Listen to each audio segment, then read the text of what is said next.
বিশ্ব ব্যাংকের IMF এর প্রেসক্রিপশন অনুযায়ী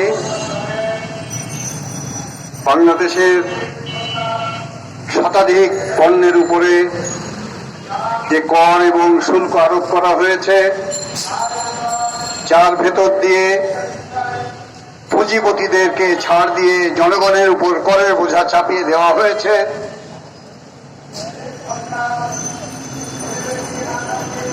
OMS এ চাল দেওয়া হচ্ছিল, সেই OMS বাতিল করে দেওয়া হয়েছে। গ্রাম অঞ্চলে, শহরে 54 লক্ষ দারিদ্র কার্ড বাতিল করে দেওয়া হয়েছে দলীয়করণের অভিযোগে, কিন্তু সেই কার্ড দলীয়করণ মুক্ত প্রকৃত জনগণের কাছে বিলি করার সিদ্ধান্ত নেওয়া হয়নি। ফলে এই যে গণ অভ্যুত্থানে শ্রমিক শ্রেণী রক্ত দিয়েছে, গরিব মানুষ রক্ত দিয়েছে, দুর্নীতি, লুটপাট, বিদেশে টাকা পাচারকারীদের উৎখাত করে গণ অভ্যুত্থানের মাধ্যমে জনগণের বিজয় ছিনিয়ে এনেছে। জনগণের অর্থনৈতিক মুক্তি,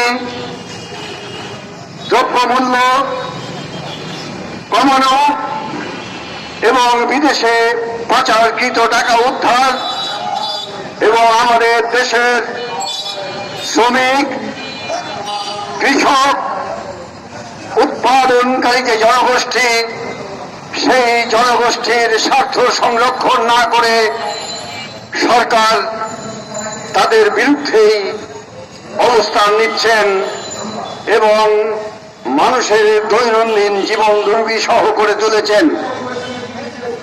তার প্রতিবাদে এবং দেশের গণতান্ত্রিক যে অধিকার, নির্বাচিত সরকারের হাতে ক্ষমতা হস্তান্তর করার যে প্রশ্ন,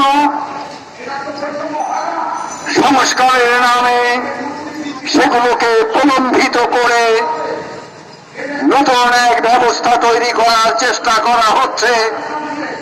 রাষ্ট্রীয় পৃষ্ঠপোষকতায় দল করা হচ্ছে, যা অতীতের ফাঁসিবাদী যে চরিত্র তারই বৈশিষ্ট্য প্রতিফলিত হচ্ছে।